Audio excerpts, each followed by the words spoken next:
Hello everybody, my name is Andy Hancock and I'm a Global Vice President here at SAP for the Digital Supply Chain line of business. Today I'm going to talk about enabling an intelligent, sustainable enterprise and the role that IoT has in that. So let's define what an intelligent, sustainable enterprise is. Well, first of all, it starts off with a business technology platform. It has the ability to create apps on it, have tight integration between business processes, allow the manipulation and storage of data and also the retrieval through analytics, as well as bringing in the latest technologies such as artificial intelligence. Then we look at building on that with the best of breed business applications from the front office to the back. So things like enterprise resource management, human capital management, and customer relationship management. Then you add an end-to-end specific processes that are industry. And then this is where you get the best capability of understanding from your end user all the way to your back office.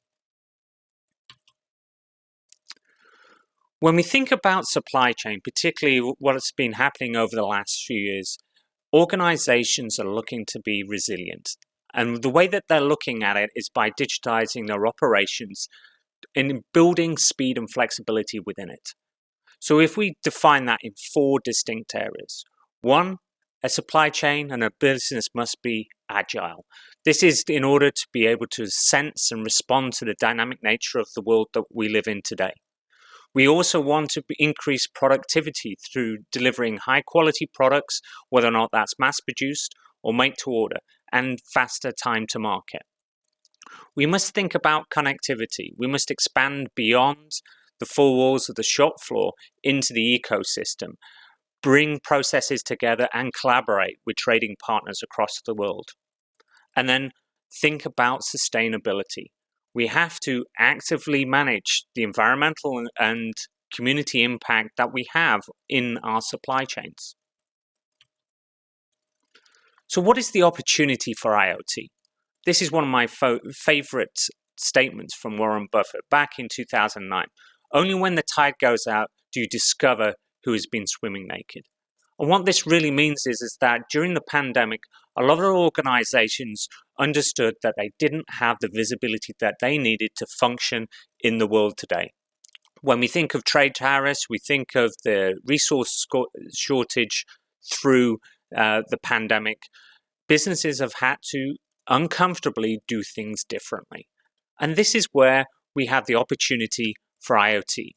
IoT can support those new business processes and the new business environment that we see us in, whether or not that is connecting to a remote asset or looking at inventory management, bringing technology into the shop floor, such as productivity, agility with AGVs, looking at quality management.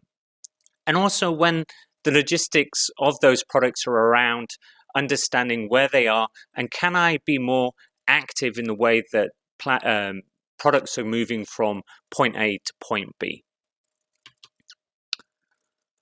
But, those are just the start, the foundation of IoT in this new world.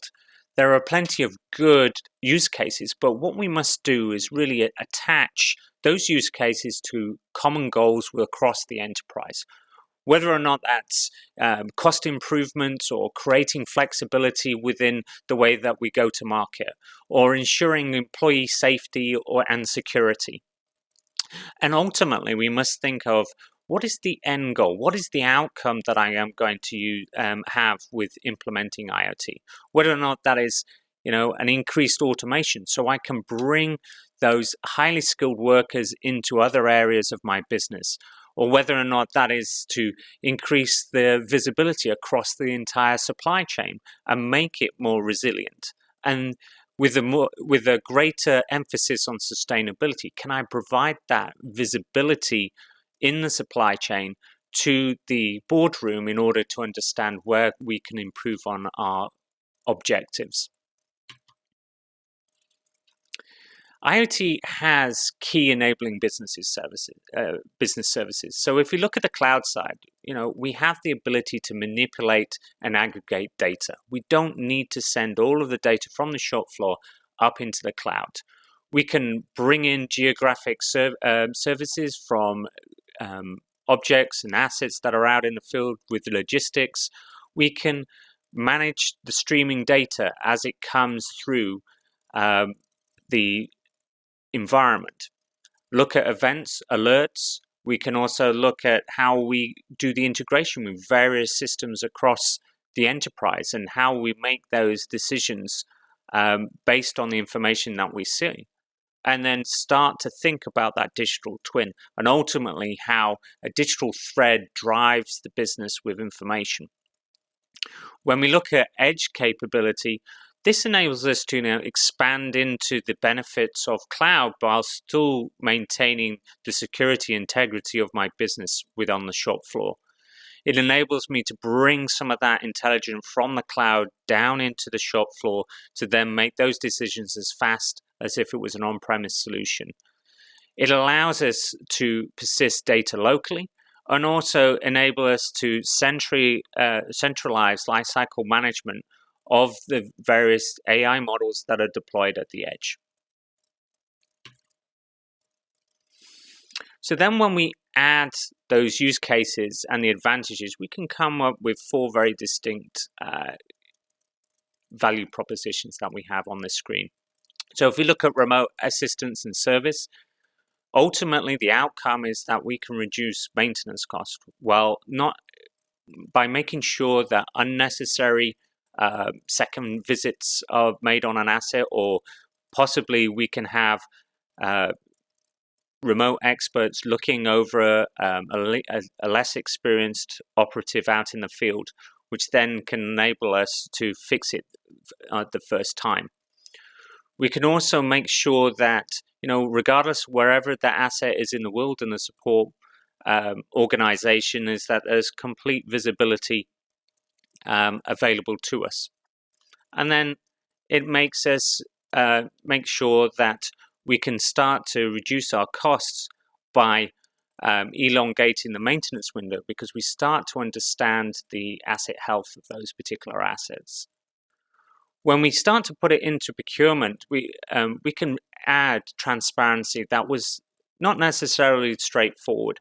If we put sensors onto a silo, for instance, we can understand how full it is. We can automatically set up reordering trigger points without involving human beings. We can streamline the way that procurement exercises are executed. When we look at remote asset access, think of the exposure to employees on site. Possibly it's in a hazardous environment, or there's a long time to travel. If we can remote diagnose individual assets, then we can make sure that the asset is in tip-top condition without necessarily needing to schedule a physical person. And then when we think about production agility, think about bots running around a warehouse, we can make sure that if there's ebb and flows in the picking process within a warehouse, we can have the necessary resources of these AGVs move to that particular location and do the picking. We can also make sure, very similar to everything else, that we have complete visibility and understanding, and the actual metrics of how long does it take to pick up a particular order, or what is the time and motion study of moving from one bin to another. It is important when we think of IoT that augmentation of operational technology with IoT is not the complete story. We're really just talking about enabling, a technology enabler. We need to have a very strong business process and an outcome that is important to the business and customers. If we look at these 4 cases here, we can think of smart sensing as an ability to start steering the supply chain business by listening out to auto ID events and ensuring that it's in a business context to influence the way that things are happening in the supply chain. We also think of big data management is, do we need all of that information? Can we have a strategy around hot, warm, and cold storage? Can I discard some of that information because it is unnecessary? I'm really looking at it from an exception based. So if a temperature stays the same across an entire day, do I need to keep that reading that occurs every second, or can I actually just record when it changes?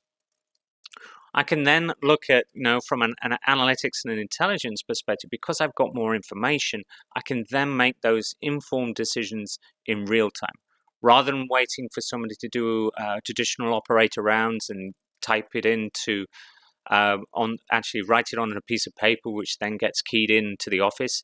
I can have it in real time and make those decisions. So the decision cycle is greatly reduced. And then when we think about intelligent edges, it's really about pushing that intelligence as close to that machine to be as responsive, and whilst maintaining that orchestration within the cloud.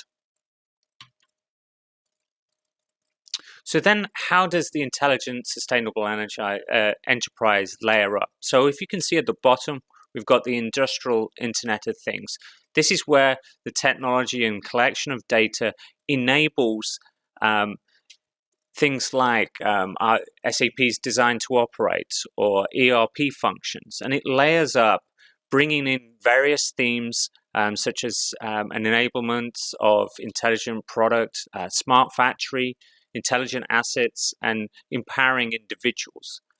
That influences from the front office to the back office, whether or not it's marketing and sales, or through supply chain, through the production and logistics, or in procurement and finance. And then when you start to add all of those things together, that provides a customer and employee experience, which enables us to be collaborative through our business network,